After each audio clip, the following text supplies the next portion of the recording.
Live. Refresh this. I think we're live.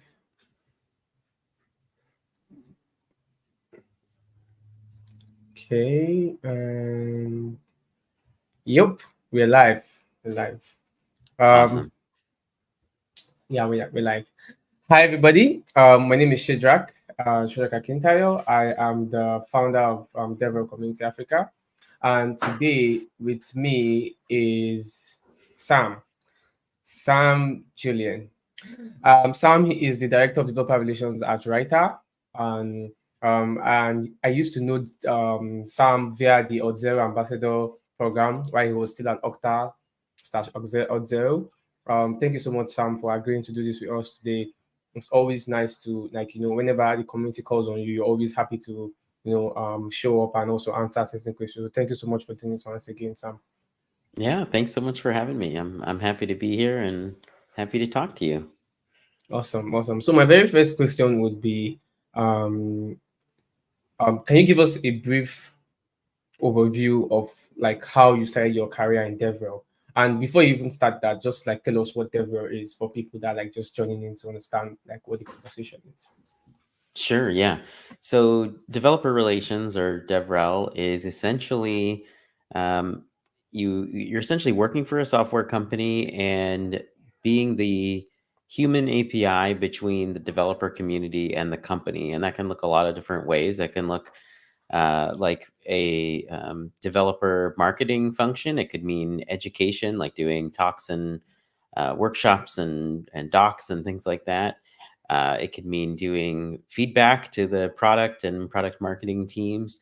It's a very evolving role within companies where you fill the need wherever it is with whatever developers need from the company and bridging between the community and the company. So it's a great role. I really enjoy it. And then as far as my journey goes, I'm a Yeah. self-taught developer. I used to work in finance, and then in actually almost a decade ago, I switched to full stack development. I became a C Sharp and JavaScript developer, and I moved to Portland, Oregon, and started working for a financial company doing C Sharp and JavaScript. And then I ended up moving to a nonprofit and started working in Angular. And part Oh, of that time when I was working in Angular, I encountered this really difficult issue of migrating from an old version of Angular to a new version of Angular. It's kind of ancient history at this point, but I ended up creating a big video course about that problem because it was such a headache for enterprises trying to move from the old version of Angular to the new version of Angular. And that's sort of what kickstarted my journey into developer relations. I'd actually never heard of developer relations. I was just creating content around it. I guess this was around 2017. And so I had built this big course and I was writing articles about Angular. And that's when someone from Auth0, my friend Kim Maida, reached out to reminder. Yeah. me and was like, hey, so, do you want to do this kind of thing full time? And I was like, cool. Like, I didn't know that was actually an option, you know? Um, and so she invited me to interview with Auth0. And so I joined Auth0 at the time I was on the content team. I did that for about a year on the content team, writing technical tutorials about authentication and various JavaScript frameworks. I did Angular and React and Gatsby and other things. And then I moved into becoming a proper developer advocate. Did that for a while, and then I ended up managing the developer relations team, and then I ended up becoming the director of developer relations. And then Nice. I became then I started a new team called the Developer Channels and Programs team as the director there. And so I ended up kind of working every corner of the Auth0 DevRel organization and building out a lot of the organizational structure and hiring a bunch of people and running budgets and all of that thing. So I've sort of run the whole gamut of developer relations over the last 6 years or so. And then I joined Ryder in mid-April, which is an enterprise generative AI company. and that's been an incredible ride so far. So yeah, that's the quick version of my last decade or so. Yeah, sounds like a very, very successful decade, if you ask me. Like, moving from like an individual contributor to like, a management or level role, and then even doing it in another company. I feel like that's like very, very impressive. And that's one thing that you don't see a lot of times in DevRel roles, like seeing people progress from like, being maybe a technical writer or a content creator to like DevRel, then from DevRel to like managing a DevRel team, then even going as high as like being a C-level executive. I think like that's like one of the reasons why I thought you were the perfect person to like speak to, because you've done this in several levels, both as an individual contributor and then as a manager or a C-level executive. So thank you so much for like giving us the run back of your career. So my first question would be, this is 2024. Things have changed since pandemic. I mean, I know that DevRel got really, really popular during the pandemic time, where companies had to think about how to engage with their community or their user base without being there, physically. So in 2024, like a lot of things have happened. We've seen a lot of layoffs. We've seen a lot of things like happen in the DevRel space. Do you think DevRel is dead? Like many people think right now, many people think DevRel is like not worth pursuing in 2024. What are your thoughts on this? I wouldn't say it's dead at all. I would just say that it's evolving quite a bit. Yeah, it's interesting. There's been different eras of DevRel. I mean, so pre-pandemic, we were also at least in the U.S. there was a very low interest rates for businesses, and so you saw like a huge hiring boom in tech companies in like 2018 to 2020, and so DevRel teams grew really large, and we were sending people all over the world and giving talks and spending a lot of money and that kind of thing, and so it really exploded. And then during the pandemic, with so much of travel shutting down, DevRel had to evolve then and do a lot more virtual, a lot more Mm-hmm. streaming, a lot more content, that kind of thing. And then in 2022, sort of the other shoe dropped with the economy, because tech had been somewhat insulated from the economic effects of COVID, just because tech was not dependent on supply chains and that kind of thing largely. And so in 2022, we saw the economy really shift, and a lot of tech things starting to collapse. And so that was the start of all of the layoffs, and that continued through 2023 and into 2024. And in fact, I was part of that. I was laid off from Okta after almost 6 years, laid off from Okta in February. And so, yeah, DevRel teams are often under the marketing organization, and marketing is Mm-hmm. often the first one of the easiest places to trim when you're doing layoffs and that kind of thing. So we have seen that quite a bit. Um, but I would say, there's still a big need for DevRel, even though Yeah. it's evolving. What I'm seeing is a couple of things. I'm seeing definitely smaller teams. I think now that money is not flowing as freely and tech is a little bit more constrained, we won't see as often the kind of the giant teams. Like at Auth0, at one point we had 24 people in our DevRel organization, across 3 different teams, plus project managers and other staff. So that was a big organization, and it's smaller now because of the layoffs. And I think it's going to be pretty rare outside of big publicly traded companies to see that. So smaller teams. And then I also think with the rise of generative AI, there's Yeah. an expectation that you're going to get more done with fewer people, because time to coding and time for writing is a lot faster now with these big LLMs like ChatGPT and Claude and things like that. So Mm-hmm. so that's how I'm seeing, but I am still seeing a big need, like especially when I was going through this round of interviews for after the layoff, I was talking to a lot of chief marketing officers and VPs of marketing and CTOs and people like that, and there's still very much this need to bridge between the developer persona and the rest of the business. Marketing organizations typically don't understand how developers think and work, and then at the same time, like product organizations don't often know how to reach developers and talk to them and that kind of thing. And so Yeah. developer relations really still fills this really important need of bridging that gap and enabling companies to talk to developers and get them to use whatever product or tool they're trying to do. So so still there, not dead, just evolving and looking a little bit different. Oh, nice, nice, good. I honestly think the same. Like seeing like how DevRel has evolved, and the thing about DevRel is an ever evolving role. Like before pandemic, DevRel had existed, like but in a different form. During the pandemic, that existed, and after the pandemic, it also has evolved. So I think like I totally agree with you, and like what you've said. I think this leads to my next question, right? I mean, we know that, like, of course, DevRel still exists, right? It's still very, very much needed, and there's a lot more still love demand here and there.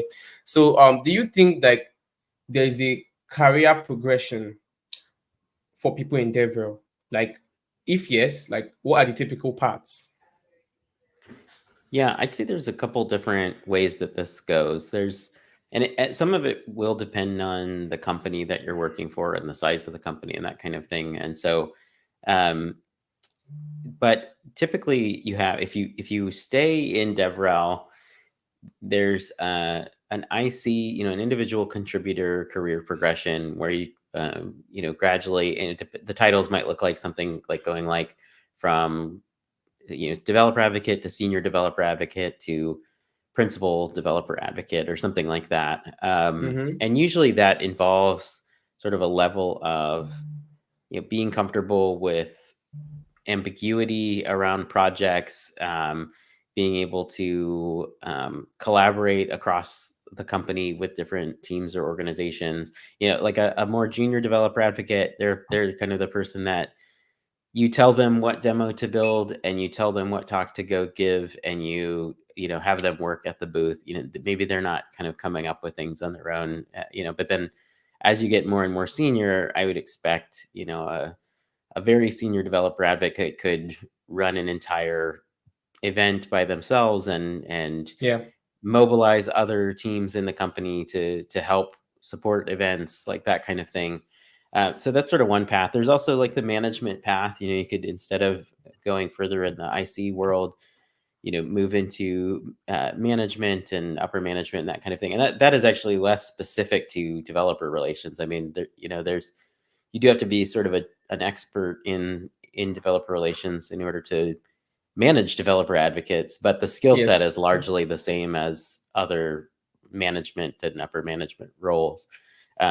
I do also see people who kind of do a stint in developer relations and then move to other areas. Like they either go back to engineering, or they go into product management, or they go into product marketing. There's Yeah. DevRel is really like at this intersection of so many different other parts of software development and marketing and that kind of thing, that sometimes people get a few years of being a developer advocate or being in some function of developer relations, and then they start to specialize. They decide, like, actually I'd really just rather write code all day long, and so they go back to engineering. Or they say, like, what, I really Yeah. love the marketing side of this. Or maybe they say, I really love the product side of this, and they want to go into product management and that kind of thing. So I like it. I like that DevRel gives you a lot of flexibility in that. It really Yes. helps you build a Yes. lot of skills across domains. Yeah, I think for me, yeah, that's the main thing, right? I've been in several DevRel roles. Like I've also been an engineer before, and I think what really I enjoy the most about DevRel is how much it made me useful to, like, in this particular all these roles, right? Because Hmm. as a DevRel person, I've written code, I've written technical articles, I've spoken at events, I've done a bit of product management myself. I also did a bit of product marketing. I just really love how flexible it is, and, like, the role is like, the Swiss Army knives, like the Swiss Army knife of other roles, right? Like you do everything, you do basically everything. So this leads me to my next question. Like, we've talked about, like, if Deborah is still valid, we've talked about the career projection, but then I think, like, now would be like starting a career in Deborah, right? Like, so what advice would you give to, like, someone looking to start a career in developer relations? Like, what pointers would you give someone if you meet someone for the first time and the person says they're interested in DevRel? Like, what advice would you give them, and, like, what tools do they need to learn? What skills other than that? Yeah, somebody was just asking me this at a conference last week, and my answer stayed the same for a while, which is, you don't necessarily need to get a full-time job in DevRel to start doing it. Yeah. You can if there's a particular um, software product or tool that you really like, you can just start talking about it and creating content around it, and you're essentially starting to do developer relations. And so I usually advise people, like, pick whatever medium you enjoy the most. If it's writing or video or speaking, and maybe you don't know, maybe you need to try them out and experiment, but pick whichever one you're most likely to stick with because you enjoy it, and then try to do some consistent experiments with that. Take a few months and create something consistently, like once a week or every couple of weeks, and just see what you think. See if you like it, Yeah. and try to um, gauge whether you're making an impact. If you're getting good feedback on things, I think that's a good way to do it. Just get started. There's nothing really stopping you from kind of getting involved. And usually, most companies will see that, like, even if they're not hiring, like, they'll boost your your stuff because they want Yeah. the community to do things. So, like, it's usually mutually beneficial because you can start creating things, or if you get really involved on a community Discord or forum or something like that, like, you'll start to get noticed, and people, like, if you start doing good work, people from the company will start sharing it and promoting it and that kind of thing. And that's a good way to get started. It's a Yeah. pretty nice way to just, like, see if you like it, and see if you want to pursue it full time. Okay. Yeah, I totally agree with that. This also, I have like a very specific question to answer. A very, very would I say controversial question? Is like, how technical do you need to be in developer relations? Like, we know that a lot of people that have transitioned from from into developer relations have been software engineers. So is it like a hard requirement to be very technical or technical enough to join to become a developer advocate or be in developer relations as a whole, or someone with like almost with no technical skill can they still be like be in developer relations? It really depends on the role and the product in a lot of ways. If somebody's looking for a more junior developer advocate, then I'd say it's pretty okay to have limited technical experience. There's also there's other roles within developer relations that don't necessarily have to be technical. For example, there's a big need for community management in developer relations, just people who can build community, run Discord servers, gather feedback and questions, set up speaking and events and live streams and things like that. Like, that's a really big need in developer relations. That's something that companies are often hiring for, and that's a Mm-hmm. non-technical role. It also can depend on the product. That there are more and more low code and no code tools that are starting to get into developer relations. Um, you know, eh, I would say it's difficult if it's a product that is, like, very technical, aimed at a very technical audience. It'd be pretty tough to get into DevRel without technical skill, but I don't think it's at all impossible. I think there's a lot of ways into the field where you can simultaneously be building your coding skills while also getting into developer relations. True, true. Thank you so much for that. I also am of the same ideology. I think at the end of the day, it depends on the role and what the company is looking for. And yeah, so there's no like, it's not just black and white, right? There's no yes, this is the right Yeah. way, this is the wrong way. I think that, like, that creates a lot of understanding. My next question would be, what key skills do you think is essential for the success in developer relations? The first, I think, is empathy. Yeah. Being empathetic with users and customers. If you're just sort of generally not an empathetic person, I don't think you're going to like developer relations, because you're going to have a lot of people asking you questions and complaining to you about things and all of that. So I think, good listening skills, good uh, empathy skills. It's it's very helpful if you have the skill set of being able to break down complicated topics and explain them to other people, because that happens across a lot of different mediums, whether you're giving a talk or writing or anything like that. Just wanting to teach, even if you're not super experienced in teaching, just having that mindset where you want to teach people and you enjoy teaching. That's another big one. I would also say, communication skills, particularly writing, not just if you're going to do technical content, but just there's a lot of writing, like written communication in DevRel, whether it's, communicating on Twitter or on Discord or Reddit, or I mean, there's just Slack. There's just like so much written communication that it's very hard to hire a dev advocate who is not at least a decent writer. Yeah, Even yeah, if they don't enjoy writing blog posts or don't want to write blog posts, like good communication skills are really essential in this role, especially because you're often kind of the public face of the company. And so you need to have good people skills and good communication skills and that kind of thing, because it's very easy to tank a company's reputation if you don't do that well. So those are the big ones, and then sort of constantly wanting to learn yes, yes, and grow is a big one, because it's just sort of part of the job is just constantly learning new parts of technology, new parts of a product.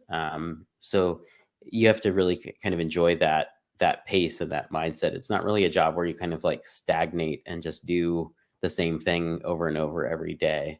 So I think those are sort of the core skills that I would say. yeah.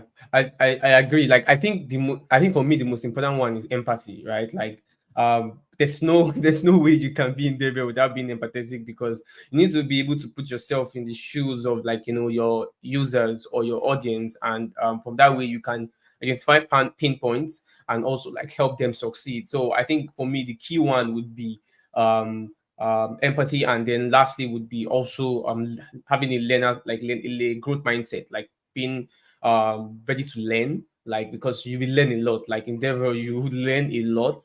You would have to learn a lot because you have to service several parts of a company. So like I totally agree with what you are saying. So now let's talk about, like, being in the job, right? Like, you've understood that yes, Devil exists. Like you've understood that, but this is what I need to do to get into the career path. So like usually when you join a company as like someone in developer relations, for example, a first level hire, like you're often required to come up with a strategy, right?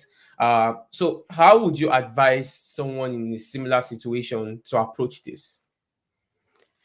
But building a strategy is really important, because if you don't take the time to stop and think about what you're doing, you can spend a lot of time just doing random stuff and then not seeing any results. So the first thing that I tell people to do when they're the first DevRel hire is to try to figure out how to talk to customers, or at least learn from customers. Like, what are they actually doing? What do they care about?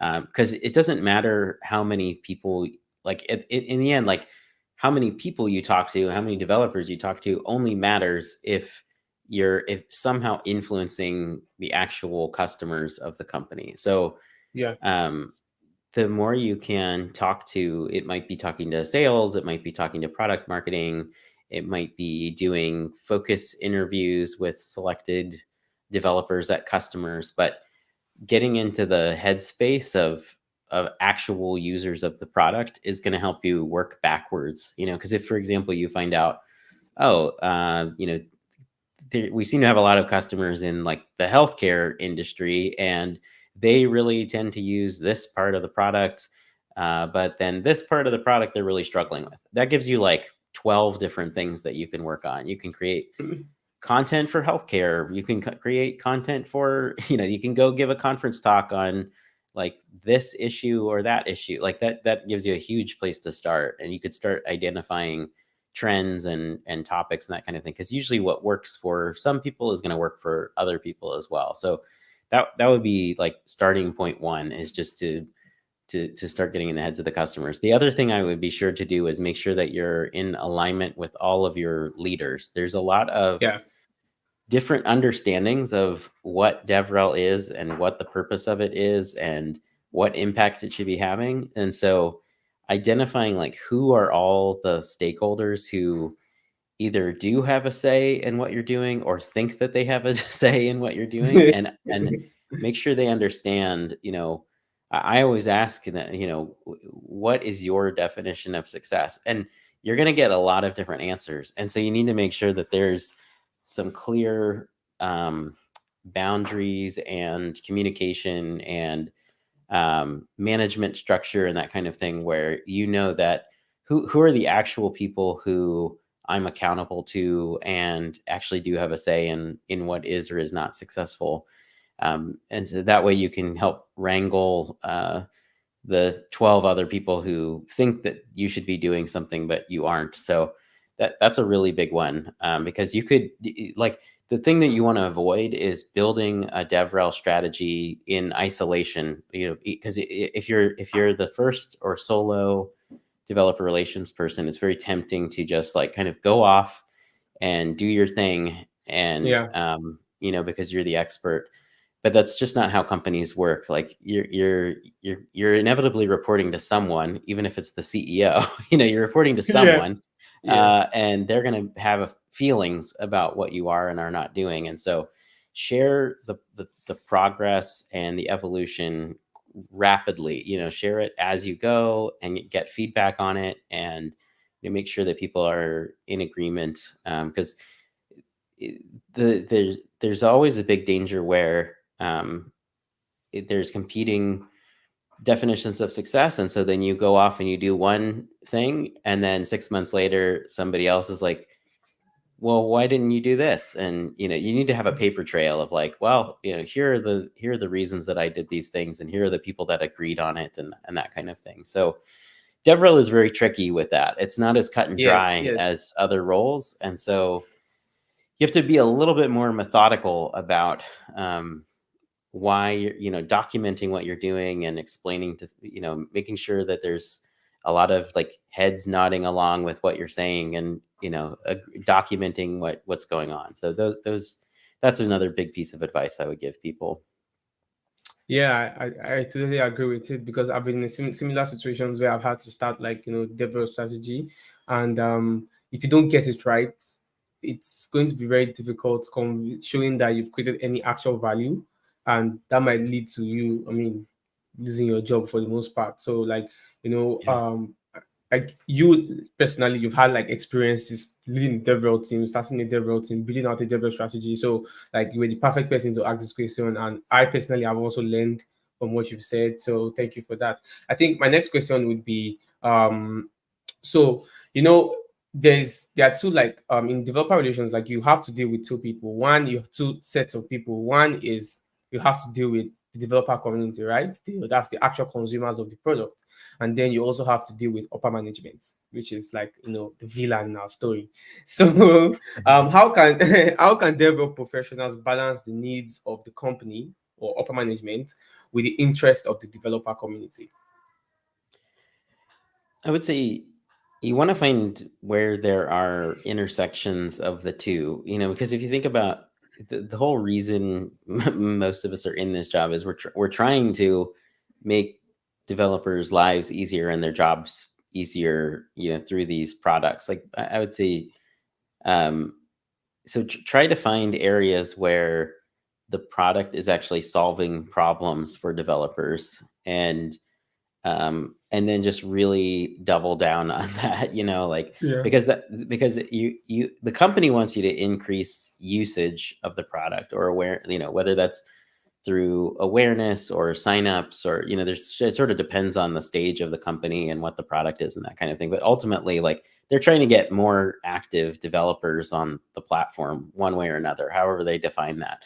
And so the way that you can do that in a way that's like authentic and actually helpful for the community is finding what problems you're actually solving for them, and just continuing to do that, and make sure that you're telling upper management about doing that, to report regularly to them on like both quantitative numbers of like, here are the number of active developers this month, but then also qualitative. Tell them stories of like, hey, this is a developer working for this company, and I've saved them 15 hours of work because of this feature in our product. Like tell them those kinds of stories regularly, and that way you can find that balance of balancing the community needs with the company needs. There may be times where you have to push back on the company if there's a it's really important that DevRel is the voice of the developer community, the company. And if a company is wanting you to push something that you don't think is useful for developers or isn't having an impact, like you might have to push back on some of those things or speak up on some of those things. But in those scenarios, you like typically your word is not enough. Like just you saying Yeah. like, oh, I don't think we should do that is probably not going to be effective. So again, you want to take back numbers and stories of saying like, hey, here are the things we've done to push this feature out, and here's the response from the community. Like they don't like it. Here are the stories. Our numbers have dropped. Like use data, both quantitative and qualitative, to do those pushbacks to the company. Like they may not listen to you, but they will listen to, well, hopefully they'll listen to the What? data and stories from the community. Like nothing speaks louder than customers to a company. So I mean, anytime you can borrow from that, you're better off.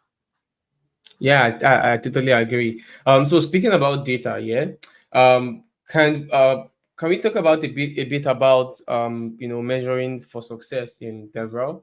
There are many issues with when it comes to tracking metrics in developer relations, which is one of like the biggest part of like the most tricky part of developer relations. So how do you measure the success and impact of your DevRel, engagement or program? There are a few, and these can evolve as the company gets more mature. In the beginning, if you're working for like an early stage company, you might only really care about awareness, just the number of developers that you're reaching. But typically, I break it down into awareness, engagement, and adoption. So awareness is typically measured in number of developers reached, and that could be, I usually break that down between in-person awareness, like at events, sort of like synchronous communication, and then like awareness or reach through digital, whether that's blog, like visits or impressions, like that kind of thing. Um, just sort of like size of audience, that kind of thing. There's like 5 or 6 probably that you'll use to measure awareness, but that's across both in person and digital. And then engagement is a little bit trickier. It's more like how many people are really like engaging in our content, or interacting with what we're doing. Like, and this is a way to sort of measure the effectiveness of the outreach. You may not, like, engagement might be more of an internal DevRel reporting thing than something that Yeah. you'll talk much up to like upper management about, because they might not understand kind of like the nuances of it. I mean, they will if it's like a marketing org, but maybe not otherwise. And so engagement, like on social media, there are actually engagement metrics, and then it's usually a percentage of sort of like people who have interacted with a piece of content divided by total impressions of the content. So you can do that across social media, YouTube, anything like that, where you're looking for things like clicks, shares, comments, things like that. Where you could also uh, you could also include things like newsletter signups in this, where it's sort of like you're trying to move from anonymous developers into known developers. And sometimes newsletter signups are a good way to do that, because you're not quite, they may not be on the platform yet. But yeah, engagement is like you're trying to get from, if you kind of imagine a funnel, like you've sort of got like the awareness piece is like reaching as many people as possible, and then the engagement side is like you're getting them more into your orbit as like someone who is in the community talking with you, regardless of whether they're actually using the product or not. They may be, but they may not be. And then the sort of the bottom of the funnel is adoption, and that's basically um, either signups to the platform, or could be, I mean, it depends on your product. It could be like API calls. It could be the important thing here is that it needs to be a metric that's actually trackable to a user. So something like GitHub stars is not a good adoption metric, because GitHub stars are anonymous. Yes. Like, you don't know who is doing that. It's a nice metric to know, but it's not an adoption metric because you don't know. Same with NPM downloads. Like, you don't know, like, that's a good metric to track, but you also can't tie that to an individual person. So you need something that you can actually tie back to an account or a human being.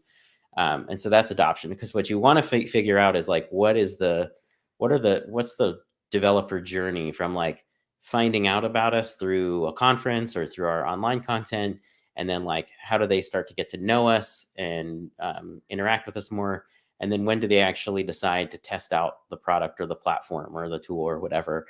And then that's pretty much where I leave it for DevRel. I don't go past that point, because I don't really want DevRel to be too involved with like revenue and pipeline and those kinds of things, because I think that just muddies the water too much for DevRel. But that's essentially how I measure things for DevRel. It's easier said than done, because you need to do a lot of tracking with things like UTM parameters, or there's a lot of kind of plumbing that has to happen to really follow Yes. developers along that journey. And it's also a long tail. It might be, you might meet somebody at a conference, and then like 6 months later they sign up for an account or something. Like, usually with developers only sign up for things when they need it. I mean, unless they Yeah. may sign up right away just to like test it out, but they don't start using something until they need it. And so, but the odd part of DevRel is that somebody will be like, oh man, I really need a database tool. Didn't I meet somebody at a conference like last year? They were really nice to me. Oh yeah, I think that was like this database. I'll go sign up for it. Like, it's very hard to Yeah. attribute Yeah. that. That, like, that was DevRel doing their job, but it's very hard. They're, when they sign up, they're not going to like type in the field like, I talked to a dev advocate a year ago at a conference. So it is tricky. It's hard. And so some of it is like kind of continuously educating your leadership on like sort of how this works with developers, because we're such odd creatures compared to typical sales and marketing tactics. Yeah, totally agree. Like, very, very, a lot of really useful insights you've like dropped so far, and like this is like this is these are ideologies that people would pay for, right? And you're like, giving us giving it to the community for free, which is really, really, like, we really, really appreciate that. So my next question would be, so what's your take on like hiring for this? Like, this is for companies now. What's your take on hiring your first DevRel, like your first DevRel person? Are there any specific qualities you need to look at, or expectations or experiences you need to look for in the person that you are trying to hire? Like, what's in your own opinion, right? Like, what should you be on the lookout for? Yeah, this is a really tricky one, because I think companies assume that they can. I mean, if you look at a lot of the job descriptions for these first developer relations roles, they're like 6 jobs in one. They're like, Yeah, oh, we want yeah, someone yeah. who can build a strategy and do video and run social media and write articles and write docs and make our SDKs. I mean, and so you really need to narrow down like what exactly is the thing that you need, and then, I mean, I keep telling people, like, if you think you need to hire one DevRel person, like, you need to hire 2, like, Yeah. at least. Like, I really, unless you're like a pre-seed, maybe Series A, like very small product surface area, I think it's very hard to get away with one developer relations person. Like, there's just too many things involved. I mean, so if the thing that you need the most is somebody to do tutorial content, then great, like, hire for that person. um, but if you're a more advanced company and you need somebody to build strategy, there's no way you can just hire one. Like, you need to hire one person to do strategy, and then hire somebody else to, like, have that person hire somebody else to do more of the advocacy work. I think that I think that the kind of core like minimum viable team size for DevRel is really 3 people. I think you need one person who can do the strategy and partner with product marketing and paid ads and product and like build out all of the strategy. I think you need another person who can be dedicated to some sort of content or events or that kind of thing. And then I think you need another person who can do community management, who can uh, run a Discord server or any of those things. Like I think those are all sort of roles that are very consuming, even with today's like all the tools we have and everything. Like um, I think those are just sort of the baseline. And so I would just be very careful, like as you as folks are like interviewing with these companies, like get a real sense of like what's the most important thing they're looking for and what is their timetable for expanding the team. Like how quickly do they think they can expand the team? Because it's very easy to burn people out in DevRel if you don't have that clearly established. And I think there's a real misconception that one single person can do 18 different things and do them well, Yeah, yeah. Totally agree with like your sentiments. So let's talk about like budgeting a bit, because that's like one very tricky part. Like so how can someone, right, maybe a senior level developer person, how can you navigate building a successful developer engagement program with limited resources, like with just enough resources that you can show to upper management and they won't freak out? Like how do you navigate this particular situation?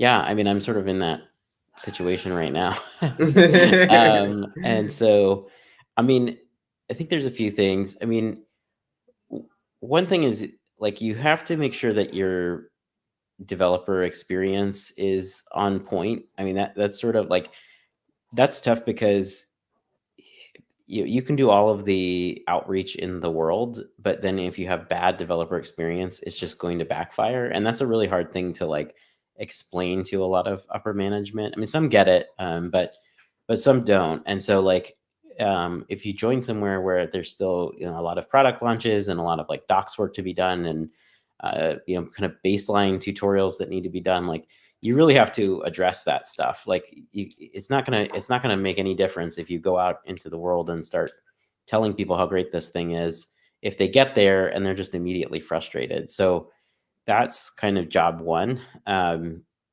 then I think there's a couple of things. One is to, from the awareness standpoint, try to place big bets on things, like go for quality over quantity instead of trying to be everywhere doing everything all at once. Like find the most impactful events or the most influential people in the community that you can partner with so that you can get as much bang for the buck of like reach as possible. And then the next thing is you have to find ways that you can scale quickly. And usually that's going to involve either customers or community members. And so Yeah. if you can get customers to do a podcast with you or do a live stream with you, or if you can build a community program and get and incentivize people creating content on your behalf or giving talks on your behalf, like create an ambassadors program, something like that. Like that's another good way to scale really quickly. You do have to be careful about how you incentivize that and how you moderate that community and that kind of thing. Like that is its own set of challenges, but that's, I would say, kind of like you want to find ways that you can have users actually tell their story, and however you need to make that happen, like make it easy for them, incentivize that, like, but doing that when you're like limited number of people is really necessary. And there's like a footnote of like a lot of times in these situations, like money is easier to come by than headcount, and so you might be able to convince whoever you're reporting to like throw more money at sponsorships or contractors or paid ads or things like that. Because if you're a startup with funding, sometimes they can't commit to bringing on more people and all that's involved with that. But they might, another like several $1,000s might make a big difference in how much like reach you're able to get. So don't be afraid to ask for that. Yeah, yeah, totally agree. So like for this is for like developer relations people that want to grow. Like, so what do you think is the role of mentorship in DevRel, and like how can people like find a good mentor in this field? Because I don't think we talk about mentorship a lot in developer relations, and I would like to see someone of your caliber and experience. Like, what are your thoughts on it? Are you thinking more from the standpoint of people who are already in like already developer advocates looking for mentorship, or like Yes, people who are not? Yeah. yes. No, no, yeah, or people already in the field and like trying to like get better. Yeah, I definitely think you should, as best you can, you should pair more junior dev advocates with more senior dev advocates on projects. For example, like, um, if they're building a tutorial or they're running a booth together or something like that, like it's, I I think, I think what you want to avoid as much as possible dev advocates doing totally solo work. Like this was sort of a common pattern, especially like in sort of the pre-COVID time. Like DevRel was Yeah, very autonomous. You would just kind of like go off. I mean, I remember like just sort of like traveling around the world and giving talks and writing things and like hardly ever talking to my team at the time. Like we were all very autonomous, and then we had a lot of things evolve on our team where we really started to do more together. And I'd say at this point, I mean, by the time I left Auth0, like it was very rare for anybody to be doing anything by themselves. Like even writing, you would QA things, making video, you would pair together on the script or that kind of like there would be even if there's only one person on camera, like there would be other people involved with the script, like as best you can pairing a more junior person with a more senior person so that they can learn. And usually, I mean, as we know with mentorship, like usually the learning is two-way. I mean, yeah, the yeah, junior person will have a really valuable experience of like fresh eyes and a new perspective and that kind of thing. And so the senior person has the experience, but they'll also learn from the junior person. It's usually like very mutually beneficial. So that's sort of I would say like there doesn't always need to be like a formal like sort of mentorship agreement. Like if it works out that way, great. It's mentorship is one of those things that's like very hard to force. Like yes, people have to really like click and work well together and like want to spend time together for mentorship to actually work.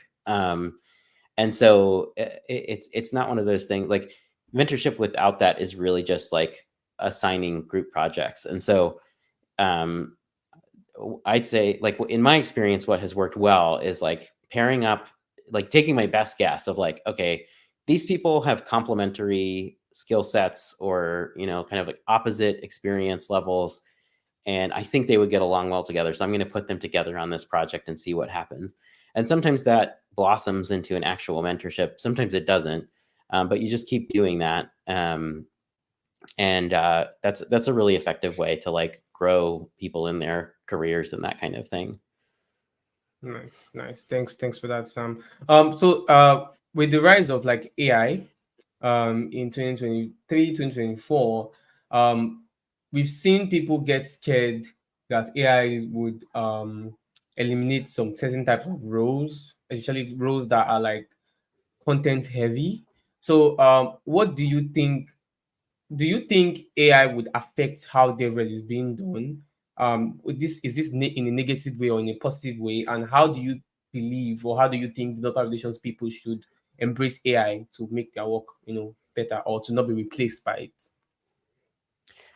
Yeah, I think it's kind of a mix. I mean, I think it's largely positive. For example, using LLMs for code generation and tutorial drafting is incredible. I mean, I'm doing that.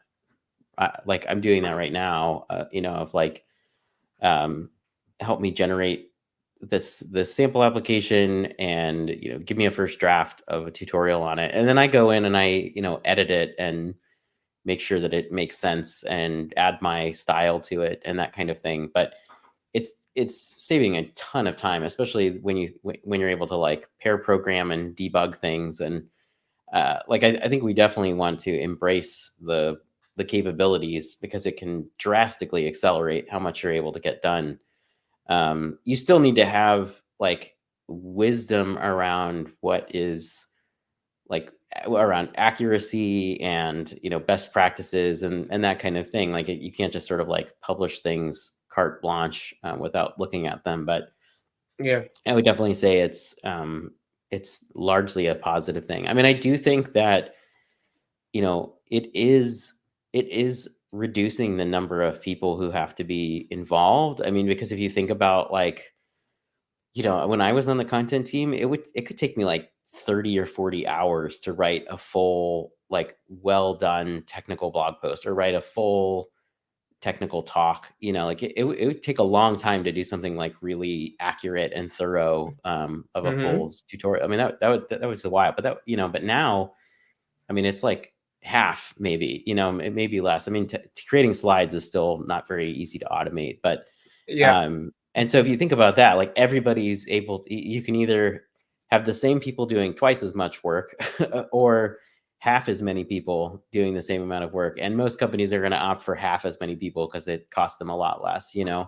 And so, I mean, there is that component to it that is tough. Like I think there's going to be fewer jobs around technical content creation and everything, but I don't think it at all. I think we're a long way away from it actually like eliminating humanity. I mean, because none of us, I mean, we've all seen the fully like AI generated content, and it's a lot of it is garbage, a lot of it Yeah. is just sort of Yeah. like it's just slop that doesn't actually like help anybody, and it all has the same vocabulary and that kind of thing. So I think we still need humans to be part of that. The other thing that like uh dev advocates can feel confident about is like there's no substitute for. I mean, I was just at the AI Engineer World's Fair last week, Oh, yeah. running a I know. booth Yeah. in San Francisco, and like there's nothing that can replace in person, like talking to people and answering questions. And like I think we're a long way from AI replacing that. Like the ability to just like build a relationship with somebody, and I mean, even if they're turning around and asking technical questions to ChatGPT or something, like I still think there's a real strong need for like in-person communication and like having somebody to talk to about questions and that kind of thing. Like so I think that's like mostly my answer is like it does affect it. It will reduce some of the headcount, but I think we should largely embrace it and use it to the best of our ability, because I still think that there's a big need for a human being part of the process. Thank you so much for that, Sam. So for my last question today would be, in your opinion, what do you think the future of DevRel will be in the next, let's say, 5 years, 5 to 10 years? Yeah, I think it will be. I think it will increasingly be leveled up in the organization of like really working more and more with leaders of product and marketing, and like being more strategic, more creative, that kind of thing, and also more orchestrating AI to do some of the other stuff around code and content and that kind of thing. Especially like we're heading towards a future where AI can coordinate with other AI, Yeah. and so my like I think there's a world in which we're like, hey, go write me a tutorial on how to build a CLI application in Python, and use my style of voice and tone.